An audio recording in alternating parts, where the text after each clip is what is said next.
Le cri des pierres. Chapitre 5. Les mots s'affichèrent en lettres lumineuses sur le panneau des résultats, provoquant une vague de murmures et d'exclamations parmi les étudiants rassemblés dans la grande cour. Karl Müller, maintenant âgé de presque 16 ans, se tenait droit dans son uniforme impeccablement repassé, aux côtés de son meilleur ami, Lucas Meunier, d'1 an son aîné. Debout, épaule contre épaule, ils retenaient leur souffle. Meunier Lucas, admis, mention, avec distinction. Müller Karl, admis, mention, avec les honneurs. Lucas, son visage illuminé par la lueur du panneau, laissa échapper un soupir de soulagement. « J'ai réussi, Karl, je suis admis. » Karl sourit, fier de son ami. « Je te l'avais dit, Lucas, tu as travaillé dur pour ça. » Malgré sa propre réussite éclatante, Karl ne put s'empêcher de ressentir une pointe d'inquiétude pour Lucas. Bien qu'ils soient désormais tous deux admis dans le très sélectif exécutif programme de la prestigieuse Albert Speer Academy, leur avenir restait incertain. Malgré l'euphorie de leur succès et le bleu éclatant du ciel de Welthauptstadt Germania, l'ombre de la compétition sociale planait toujours au-dessus de leurs espoirs de réussite professionnelle. Les deux amis avaient à présent quitté la foule joyeuse. La capitale de l'Empire s'étendait majestueusement autour d'eux, ses bâtiments imposants et ses rues parfaitement ordonnées témoignant de la grandeur du Reich. Ils marchaient côte à côte, se dirigeant vers un coin plus tranquille de l'enceinte universitaire. Bien qu'ils avançaient d'un même pas, leurs deux silhouettes étaient en elles-mêmes un manifeste des répartitions sociales en présence dans cet environnement. Karl avait une corpulence élancée et athlétique. Il culminait déjà au-dessus du 1,85 m et portait encore la promesse d'une croissance inachevée. À côté de lui, le profil de Lucas était plus paradoxal. À première vue, il semblait plus menu. Malgré ses 17 ans révolus, il ne dépasserait probablement jamais le seul 1,72 m qu'il avait jusque-là atteint. Pour autant, sa trapusité était évidente. Une silhouette compacte et solide, construite sur une base large et musculeuse. Ses épaules carrées, son torse épais et ses bras puissants dégageaient une impression de force brute. Contrairement à Karl, Lucas n'avait pas la hauteur pour en imposer, mais sa constitution robuste et son apparence ramassée inspiraient une vigueur à toute épreuve. Ses mouvements étaient précis et maîtrisés, chaque geste révélant une puissance contenue, prête à se déployer au besoin. Là où Karl semblait destiné à dominer par sa stature, Lucas, lui, incarnait une force tranquille, ancrée, déterminée. Toujours légèrement tremblant d'émotion, il leva les yeux vers Karl. « Tu crois qu'on est prêt pour ce qui nous attend ?» Karl opina du chef, essayant de rassurer son ami. « Nous avons réussi la première épreuve. Maintenant, il va falloir montrer ce dont nous sommes capables. » « Je sais que ce ne sera pas facile pour toi, Lucas, poursuivit Karl. Les sommets du système ne sont pas faits pour les servants, même les plus brillants comme toi. » Lucas sourit légèrement. « Je sais, mais je suis déterminé à prouver ma valeur. Et puis, je ne suis pas seul, tu es là. » Karl posa une main amicale sur l'épaule de Lucas. « Ensemble, nous y arriverons. » « C'est incroyable de voir à quel point tout est différent de notre vie à l'académie, » murmura Lucas, regardant autour de lui avec des yeux tristes. Karl hocha la tête. « Le mythe de la méritocratie est bien entretenu ici. Ils te font croire que tu peux grimper les échelons, mais en réalité, les dés sont pipés. » La vie dans le Troisième Reich était régie par un système économique sans monnaie, où la contribution individuelle déterminait le niveau de vie. Les Aryens vivaient dans un luxe explicite, tandis que les servants, descendants des nations soumises, peinaient à gravir les échelons sociaux. Mais dans tout l'Empire, déjà depuis plusieurs centaines d'années, que l'on soit citoyen ou servant, quiconque en capacité de fournir un travail et disposé à le faire de son mieux, n'avait plus à se soucier de comment subvenir à ses besoins matériels essentiels. Réciproquement, malheur à tous ceux à qui viendrait ne serait-ce que l'idée de tenter de profiter du système. Dès lors que chacun restait à sa place, l'État, magnanime, accordait une place à chacun. Les journées de Lucas Meunier à l'université étaient marquées par une rigueur et une discipline que seuls les plus brillants et les plus déterminés pouvaient supporter. Fils aîné d'une famille nombreuse d'exploitants agricoles en province française, Lucas avait grandi avec les valeurs de travail, famille et patrie, inculquées par des parents sympathisants des idéologies du Reich. Leur entreprise familiale prospérait depuis plusieurs générations, ce qui leur avait permis de réunir les certifications nécessaires pour que Lucas obtienne les agréments requis pour accéder à ses études prestigieuses. Chaque matin, Lucas se levait avant l'aube, bien avant que les autres étudiants de l'université ne songent à quitter leur lit. Il commençait sa journée par une session de révision intensive, revoyant les leçons de la veille sous la lumière blafarde de sa lampe de bureau. Ses camarades aryens, eux, profitaient encore du confort de leur dortoir luxueux. Lucas traversait ensuite les allées de l'université, entouré par des bâtiments imposants de marbre et de divers alliages métalliques ou composites. Il ressentait à chaque pas la grandeur de l'institution, mais aussi la froideur de son accueil. À chaque coin de couloir, les rappels de son statut de servant étaient omniprésents. Les panneaux d'affichage des cours déroulaient des listes séparées, les noms des servants en caractères plus petits et moins visibles que ceux des Aryens. Les salles d'études réservées aux servants étaient modestes, dépourvues des technologies avancées qui ornaient celles des Aryens. Malgré ces inégalités, Lucas n'était pas découragé. Il s'immergeait dans ses études avec une ferveur presque religieuse, sa volonté de prouver sa valeur étant son principal moteur. Ses matières préférées étaient les sciences politiques et sociales, disciplines dans lesquelles il excellait et qui alimentaient son rêve d'influencer positivement la perception des servants par le Reich. Il participait activement aux débats en classe, où ses interventions, bien que souvent ignorées par certains professeurs aryens, ne manquaient jamais de profondeur et de pertinence. Cependant, les doutes n'étaient jamais loin.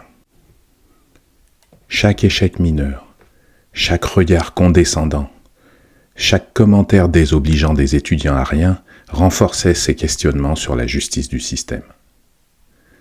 Lors des repas, il rejoignait ses camarades servants dans une salle à manger distincte, où les aliments, bien que suffisants et nourrissants, n'avaient rien de comparable avec les festins servis dans la grande salle des Aryens.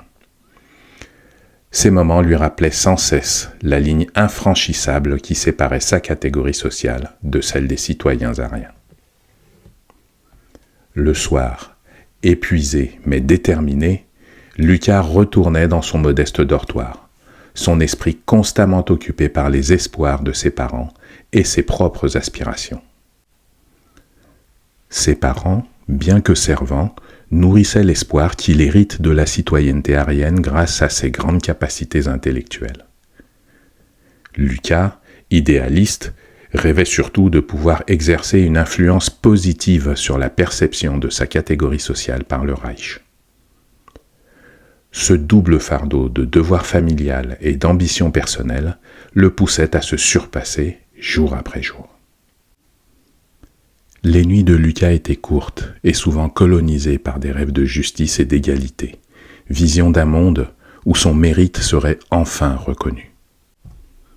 Malgré les obstacles et les discriminations, il restait un symbole d'espoir pour ses camarades servants, incarnant la possibilité d'un avenir meilleur, où la valeur d'un individu ne serait plus jugée par sa naissance, mais par ses actions et ses accomplissements.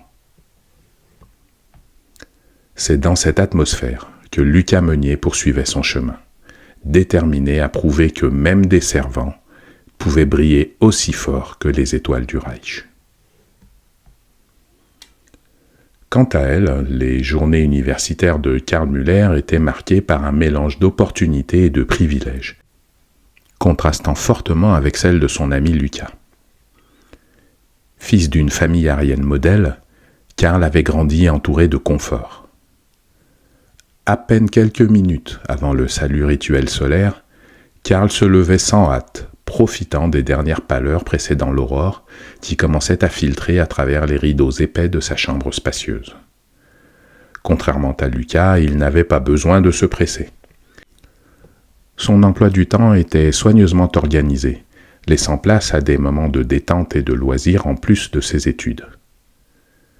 Après un petit déjeuner copieux servi par les domestiques de l'académie, il se rendait tranquillement à ses cours, flânant parfois dans les jardins impeccablement entretenus du campus.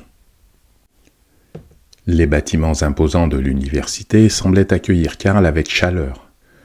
Partout où il allait, il ressentait le respect et l'admiration des autres étudiants. Ses cours étaient tenus dans des salles d'études luxueusement équipées, dotées des dernières technologies pédagogiques. Les professeurs, eux-mêmes membres de l'élite érudite aryenne, prenaient un soin particulier à encourager Karl, voyant en lui un futur leader. Karl était passionné par les sciences politiques et la gouvernance, rêvant depuis son enfance de devenir un haut fonctionnaire de l'État. Tout comme Lucas, il excellait dans ses études. Ses travaux étaient souvent utilisés comme exemple par ses professeurs, et il était invité à participer à des symposiums exclusifs réservés aux étudiants les plus prometteurs. Malgré tout, leur connivence intellectuelle, leur goût commun pour la chose publique et leur responsabilité similaire de fils aîné avaient installé entre eux une relation quasi fraternelle.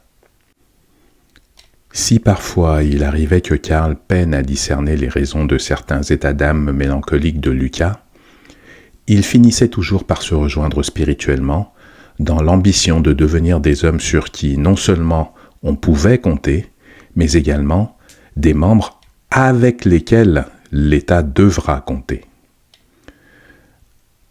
Un autre sujet majeur, davantage lié à leur âge et à leurs hormones, les réunissait à coup sûr: leur intérêt pour la gente féminine. L'université regorgeait de jeunes filles brillantes et ambitieuses, issues des meilleures familles aryennes, qui fréquentaient les mêmes activités sociales que Karl et Lucas. Leur présence apportait une énergie particulière au campus, mêlant la rigueur académique à une certaine légèreté et douceur. Karl, avec son charisme naturel et son avenir tout tracé, ne manquait pas d'attirer les regards admiratifs. Son assurance et sa courtoisie lui valaient l'attention de nombreuses demoiselles qui voyaient en lui non seulement un compagnon idéal, mais aussi un futur cadre dirigeant influent. Lucas, de son côté, bien que moins en vue en raison de son statut de servant, n'en était pas moins observateur de cette dynamique sociale. Il admirait de loin certaines de ses camarades, respectant leur rang social, leur intelligence ou leur détermination. Mais il savait que son statut rendait toute forme d'engagement romantique avec elle pratiquement impossible. Pourtant, cela n'empêchait pas les conversations entre lui et Karl de dériver souvent vers les jeunes filles qui peuplaient leur univers académique. Un après-midi, Karl et Lucas ne purent s'empêcher de remarquer un groupe de jeunes filles discutant joyeusement sous un grand chêne.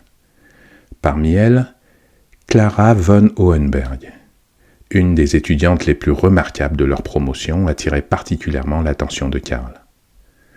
Clara était connue non seulement pour sa beauté, mais aussi pour son esprit vif et sa passion pour les sciences quantiques. Depuis ce jour, Karl, séduit par son intelligence et son charme, trouvait souvent des excuses pour croiser son chemin. Lucas, bien qu'il estimait Clara, n'avait aucun sentiment particulier à son égard. Il savait que la société aryenne n'encouragerait jamais une relation entre eux.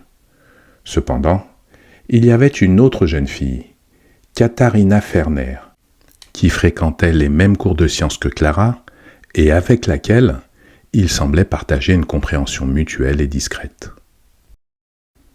Qui, bien que d'origine aryenne, était d'une nature plus humble et ouverte, respectant les talents et la détermination de Lucas. Contrairement à l'intégralité des autres jeunes filles de sa classe, elle n'était pas blonde. Le châtain foncé de ses cheveux n'en faisait que plus magnifiquement ressortir le bleu éclatant de ses yeux. Ces moments de rêverie et de discussion à propos des filles de l'université étaient pour Karl et Lucas des échappatoires aux rigueurs de leur vie universitaire et aux lourdes attentes qui pesaient sur eux. Ils partageaient des confidences sur leurs aspirations amoureuses et leurs projections familiales, renforçant encore davantage leur amitié malgré les barrières sociales qui les séparaient. Karl pouvait envisager un avenir avec une femme comme Clara, construisant ensemble un foyer fondé sur leurs idéaux communs. Lucas, de son côté, devait concilier ses aspirations romantiques avec les dures réalités de sa condition sociale. Les allées de l'Académie Albert Speer n'étaient pas seulement peuplées par des étudiants aryens ou servants d'exception. Une autre caste particulière les arpentait. Nellie Chesterton, une descendante d'une famille britannique aristocratique, était responsable administrative. Elle exerçait son influence avec une sophistication glaciale, favorisant les servants les plus loyaux. Nellie, souvent en compagnie de Giovanni, dirigeait les affaires administratives avec une poigne de fer, camouflée sous des manières impeccables. Giovanni Badoglio, héritier d'une ancienne famille noble italienne, était l'administrateur des ressources pédagogiques. Connu pour sa ruse, Giovanni manipulait les situations à son avantage, jouant des relations de pouvoir comme un maestro. Les aristocrates servants, descendants d'Italiens et de Britanniques, occupaient des postes administratifs à responsabilité, exploitant souvent le travail des autres servants pour se mettre en avant auprès des Aryens.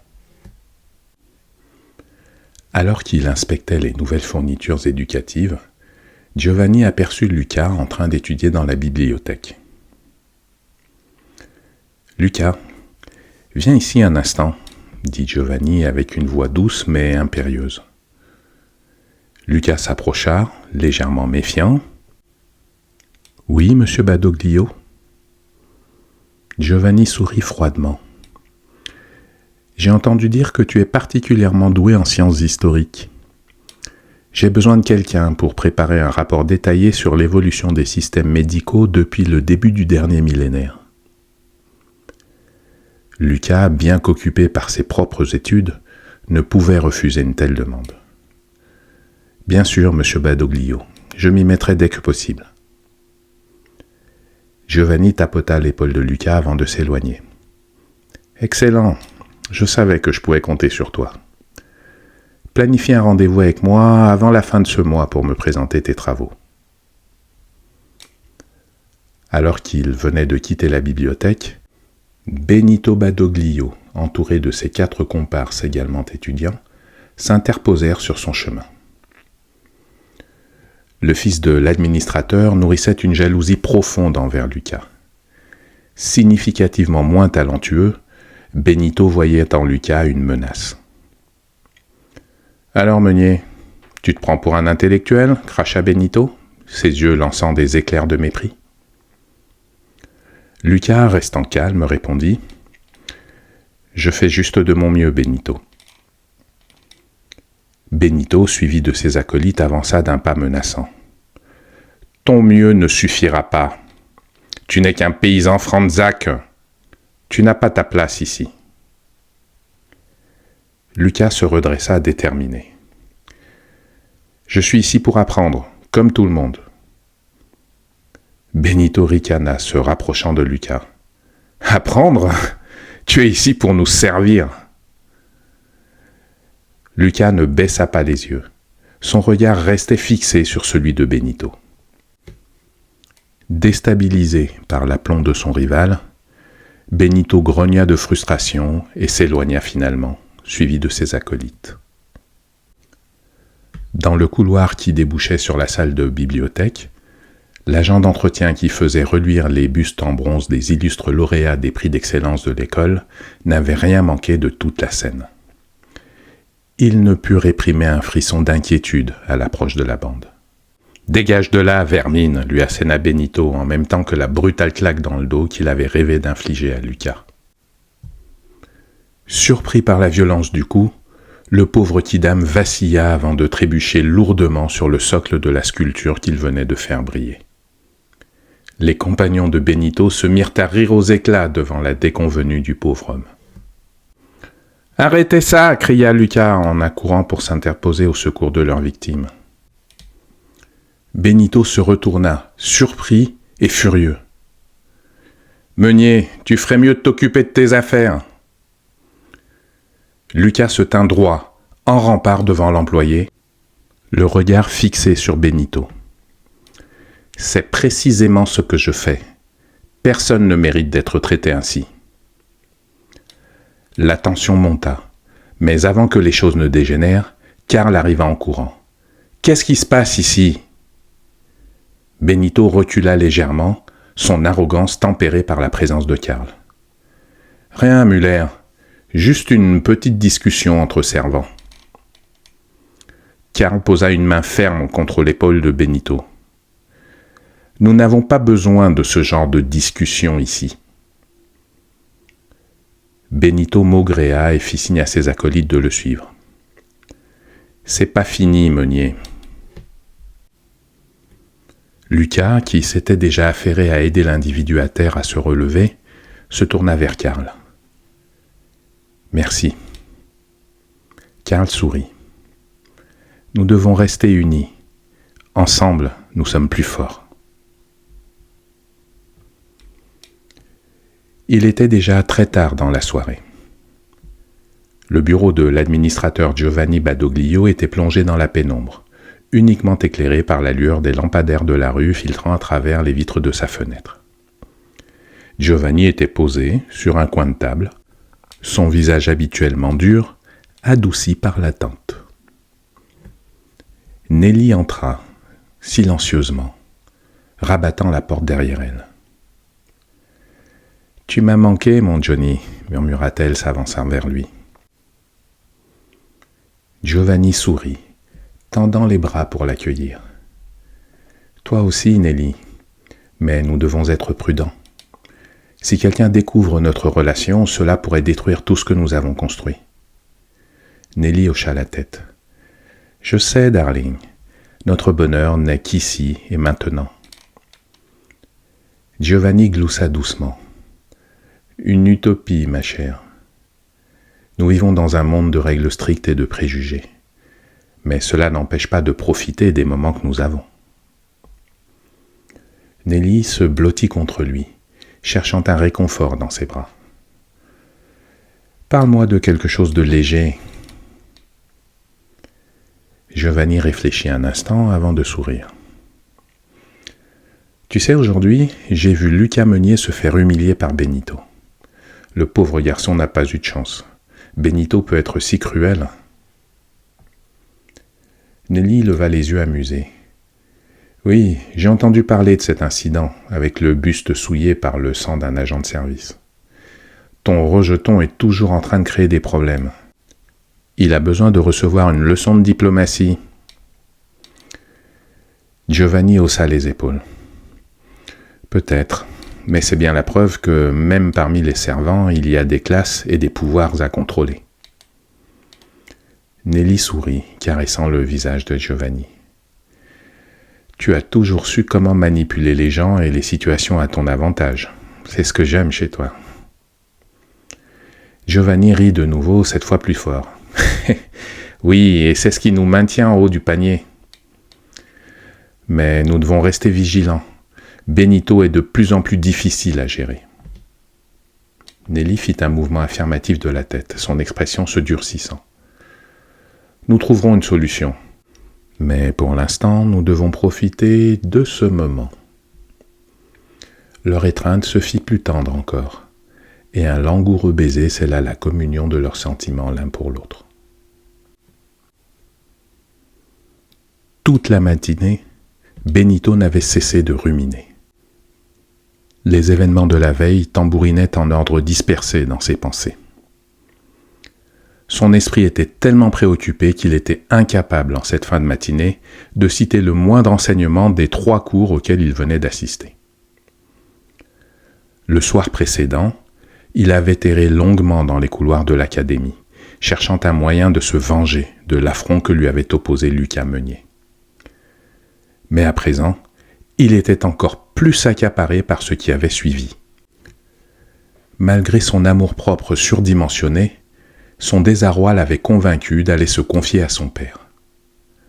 N'étant pas parvenu à le joindre, il décida d'aller directement l'aborder, là où il était quasiment certain de le trouver, sur son lieu de travail. Ce qui arriva ensuite, alors qu'il s'apprêtait à rebrousser chemin devant la porte fermée du bureau paternel sans aucun signe de présence derrière elle, changea radicalement sa perspective. La lumière était éteinte, mais il avait nettement entendu des voix étouffées. En entr'ouvrant discrètement la porte, Benito l'avait découvert, lui et Madame Nelly Chesterton, en pleine étreinte passionnée. À présent, c'est son propre poing qui tambourinait à la porte du bureau de l'administrateur des ressources pédagogiques. Sans attendre la moindre autorisation, il fit irruption dans la pièce et se posta résolument face à son occupant. « Je sais ce que tu fais avec la Chesterton, déclara-t-il froidement, ses yeux perçant ceux de son père. Giovanni Badoglio tenta de dissimuler sa surprise. « Bonjour, Benito. Moi aussi, ça me fait plaisir de te voir, ironisa-t-il. De quoi est-ce que tu me parles ? Ne joue pas l'innocent, je sais tout. Je vous ai surpris hier soir, ici même, dans ce bureau. Calme-toi, fils. Assieds-toi et explique-moi exactement ce qui se passe. Je ne comprends pas du tout de quoi tu parles. N'essaye même pas tes manipulations avec moi. Je sais parfaitement que tu as une liaison avec l'admin-chef. Le maître des lieux se leva tranquillement de son fauteuil de direction. Sans adresser un regard à l'étudiant, il se dirigea à la fenêtre du bureau.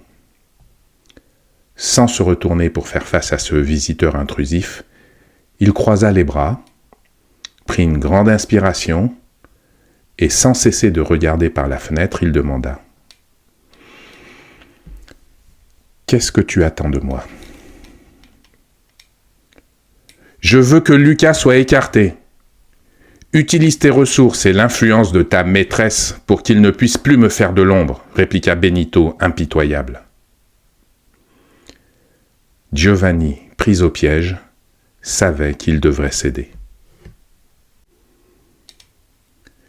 Même après que son fils eut claqué la porte de son bureau en le quittant, Giovanni Badoglio ne quitta pas sa fenêtre des yeux. Ce n'est qu'après l'avoir vu s'éloigner en traversant le patio qu'il contacta Nelly. « Nous devons parler. Benito sait tout. » Nelly fronça les sourcils, sa voix trahissant son inquiétude. « Comment a-t-il découvert ?» Giovanni soupira. « Il nous a surpris hier soir. Et maintenant, il me fait du chantage pour que nous sabotions la scolarité de Lucas Meunier. Il est prêt à tout pour l'évincer. Et il exige que nous l'aidions. » Nelly, malgré la gravité de la situation, se mit à rire doucement. « Eh bien, au moins, il a hérité de ta ruse. » Giovanni esquissa un sourire. « Oui, mais cette situation est dangereuse. Nous devons jouer finement. » Ils passèrent la soirée suivante à élaborer des plans pour entraver les progrès de Lucas. Chaque semaine qui suivirent, il lui attribuait de nouvelles tâches administratives, toutes plus futiles les unes que les autres, espérant qu'il s'effondrerait sous la pression. Lucas, malgré les obstacles incessants, refusait de céder. Ses nuits se faisaient plus courtes, ses cernes plus prononcées, mais sa détermination restait intacte. Un soir, alors qu'il s'évertuait à terminer un énième rapport, il sentit une main sur son épaule. C'était Karl, le regard rempli de compassion. « Lucas, tu ne peux pas continuer ainsi, il te pousse à bout. » Lucas hocha la tête, épuisé mais résolu. « Je dois tenir bon. Ils ne doivent pas gagner. » Karl prit une chaise et s'assit à côté de lui. « Nous devons trouver un moyen de les contrer. » Les semaines passaient, et la tension entre Giovanni, Nelly et Benito ne faisait que croître. Giovanni et Nelly tentaient de jongler entre leurs devoirs professionnels, leurs liaisons secrètes et les exigences de Benito. Ce dernier, se sentant de plus en plus puissant, devenait de plus en plus exigeant. Un soir, alors qu'ils se retrouvaient, cette fois dans une salle déserte de l'académie, Giovanni fit part de ses inquiétudes à Nelly. « Benito devient ingérable. Il veut que Lucas échoue à tous ses examens. Mais ce garçon est plus résistant que nous le pensions. » Nelly, les sourcils froncés, réfléchit un instant. « Nous devons faire en sorte qu'il l'abandonne de lui-même. Le surcharger de travail administratif ne suffit pas. Il faut quelque chose de plus subtil, de plus personnel. » Giovanni la regarda intrigué. « Que proposes-tu » Nelly sourit, une lueur malicieuse dans les yeux. Bien qu'ils avaient soigneusement vérifié d'être bien seuls, elle s'approcha de son oreille pour lui murmurer son plan. Giovanni bougea la tête de haut en bas, admirant l'ingéniosité de Nelly. « Cela pourrait marcher, mais nous devons être prudents. » Nelly glissa une main sur la joue de Giovanni, un sourire amusé sur les lèvres. « Nous l'avons toujours été toutes les fois d'avant, n'est-ce pas ?» Giovanni rit doucement. « Oui, et cela nous a bien servi jusqu'à présent. »